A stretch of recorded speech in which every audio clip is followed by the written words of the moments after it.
Shalom saudara, sebagai umat Kristiani tentu kata shalom tidak asing bagi kita. Shalom berasal dari bahasa Ibrani yang artinya damai sejahtera.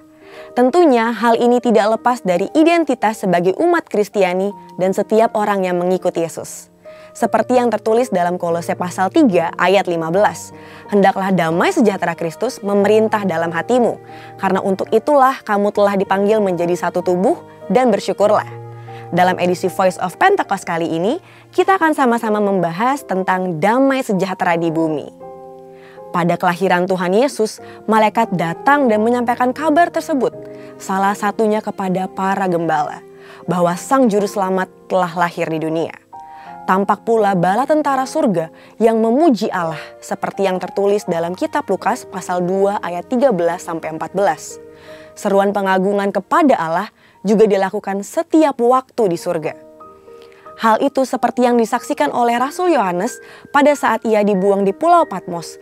Hal itu tertuang dalam Wahyu pasal 4 ayat 8. Demikian hendaknya hal itu terjadi di bumi, yaitu terdapat nyanyian pengagungan bagi Allah setiap waktu.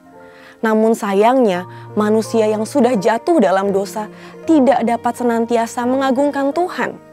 Sebab dalam dosa manusia tidak dapat merasakan damai sejahtera Allah dan merasa takut untuk berhubungan dengan Tuhan.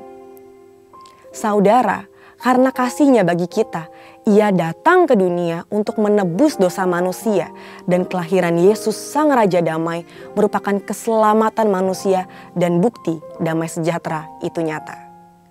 Tuhan Yesus memberitakan Injil, menyembuhkan orang sakit, mengusir setan-setan, dan melatih murid-Nya untuk melayani. Pada akhirnya, karya yang terbesar adalah mati di kayu salib untuk menebus dosa manusia. Sebab hanya di dalamnya ada pengampunan dan pemulihan hubungan manusia dengan Allah. Setiap orang yang menerima Yesus sebagai juru selamat akan menerima keselamatan yang kekal, dan setiap orang yang percaya akan menerima damai sejahtera. Damai sejahtera di bumi nyata karena adanya pemulihan hubungan orang yang berdosa dengan Tuhan Yesus. Seperti yang tertulis dalam Yohanes pasal 14 ayat 27. Damai sejahteraku tinggalkan bagimu, damai sejahteraku kuberikan kepadamu. Dan apa yang kuberikan tidak seperti yang diberikan oleh dunia kepadamu. Janganlah gelisah dan gentar hatimu. Maka dengan demikian, Tuhan memberikan pesannya kepada murid-murid-Nya untuk memberitakan Injil ke segala penjuru yang juga dikenal sebagai amanat agung. Dengan kuasa Roh Kudus, para murid memberitakan Injil, menyembuhkan orang sakit, dan mengusir setan-setan. Tuhan berkata bahwa dengan Injil kerajaan diberitakan akan menjadi kesaksian bagi semua bangsa. Namun sampai hari ini, belum semua bangsa mendengar Injil, sehingga amanat agung ini belum selesai. Saat ini, gereja dapat menggunakan kesempatan untuk menyelesaikan amanat agung melalui teknologi. Para hamba Tuhan yang tergabung dalam Empower 21 memiliki visi bahwa tahun 2033 setiap orang memiliki kesempatan untuk mengalami perjumpaan yang autentik dengan Tuhan melalui kuasa dan kehadiran Roh Kudus. Hal ini berarti setiap orang akan mendengarkan Injil dan setiap murid Kristus harus menjadi saksi dan memberitakan Injil dengan kuasa Roh Kudus dan bukan dengan kekuatan sendiri.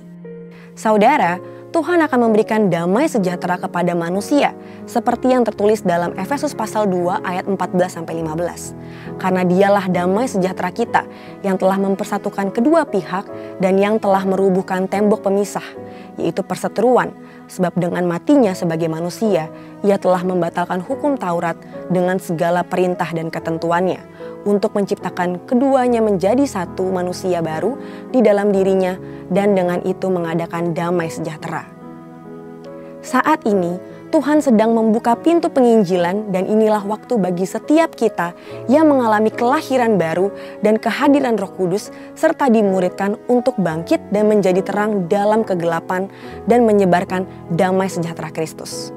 Tahun 2023 ini sudah menjadi tahun yang panas dikarenakan peperangan dan masa menjelang pemilihan umum di negara kita. Sehingga banyak orang kehilangan damai sejahtera. Tetapi kabar baik itu sesungguhnya telah datang sejak 2000 tahun yang lalu. Yaitu Yesus Kristus lahir untuk memberikan damai sejahtera bagi setiap orang yang percaya. Sekarang adalah waktu yang tepat bagi setiap kita untuk membawa berita damai sejahtera itu untuk menyelesaikan amanat agung Tuhan Yesus sebelum Tuhan Yesus datang kembali. Saudara, untuk penjelasan lebih lengkap dari tim teologi kami, silakan buka link yang ada di atas atau scan QR Code yang tersedia. Tuhan Yesus memberkati.